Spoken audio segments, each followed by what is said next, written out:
Nos últimos meses, eu tenho-me dedicado a estudar alguns casos, nomeadamente o caso em Crochet. Hoje eu não irei falar desse caso, irei colocar um cenário hipotético de um caso semelhante, mas com o uso de inteligência artificial. A questão que se coloca é se nós podemos efetivamente utilizar a inteligência artificial na investigação criminal e como é que nós conseguimos fazer o equilíbrio entre essa utilização e os direitos fundamentais. Vamos então imaginar um cenário em que acontece um caso muito semelhante ao Encrochet, para quem conhece. Neste caso, em 2025, a Polícia Judiciária detectava então uma rede de comunicações encriptadas utilizada por um grupo que era suspeito de tráfico de estupefacientes e branqueamento de capitais.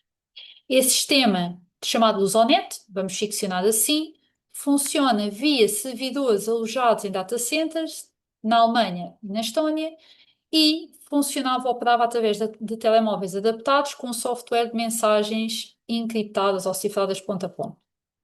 É então emitida uma ordem europeia de investigação para interseção dessas comunicações e extração de dados encriptados, mas neste caso ficcionado com o apoio de inteligência artificial forense para a análise de dados. Quais é que eram as funções da inteligência artificial neste caso? Primeiro, classificação automática das mensagens, avaliando qual o risco, qual a probabilidade de relação com o tráfico de droga.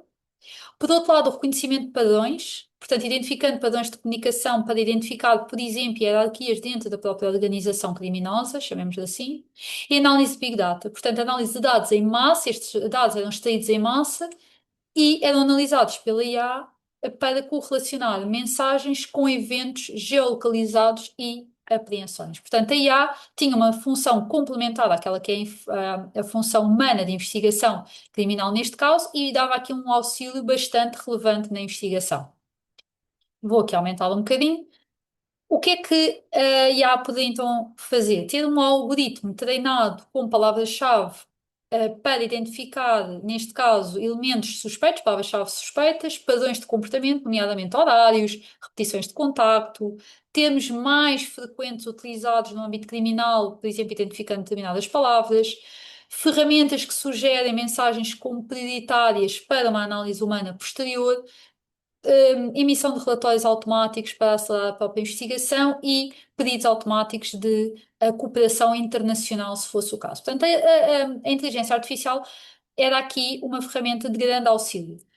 Quais é que são os riscos que estão em causa, tirando aqueles que nós já identificámos, por exemplo, em casos como o Encrochat? Neste caso, focando no uso da IA. Falsos positivos, a IA identificar mensagens inocentes como sendo suspeitas, alucinação algorítmica, portanto, o modelo sugerir conexões que não estão comprovadas e que não têm indícios nenhuns e, portanto, que não haveria nenhum elemento de base que nos levasse à formação destas conexões, e depois uma total dependência, uma dependência muito elevada destas ferramentas, eliminando ali a validação humana, os relatórios podiam chegar a tribunal e esperemos nós que fossem invalidados.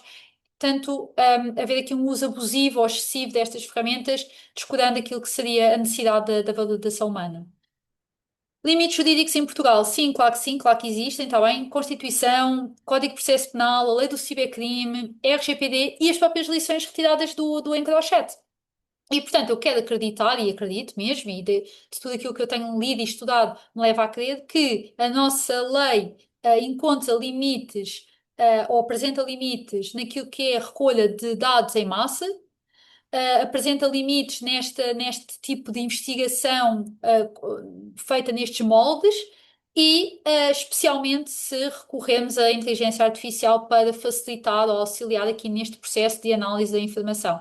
O Encrochat é, sem dúvida nenhuma, um caso que nos traz um, uma valiosa aprendizagem e das quais nós devemos retirar elementos para aquilo que é o nosso trabalho atual e futuro.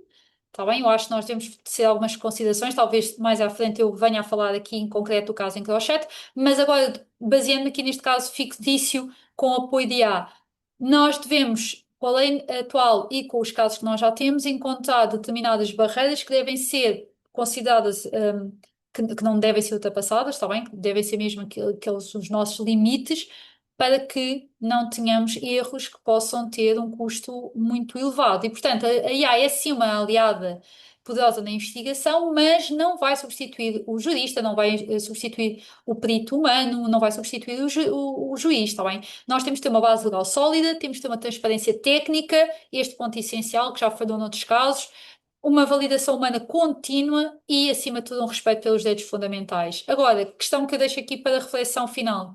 Se este caso fosse real e se este caso fosse levado aos tribunais em Portugal, todas as mensagens analisadas por inteligência artificial seriam ou não admissíveis como prova?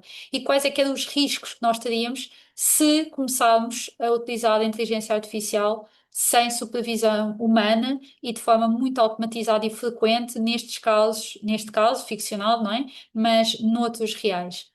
Quais é que são os limites que nós queremos traçar e qual é que é, o uso efetivo que nós vamos dar à IA e como é que nós vamos repensar o direito perante esta evolução tecnológica? Obrigada e até breve.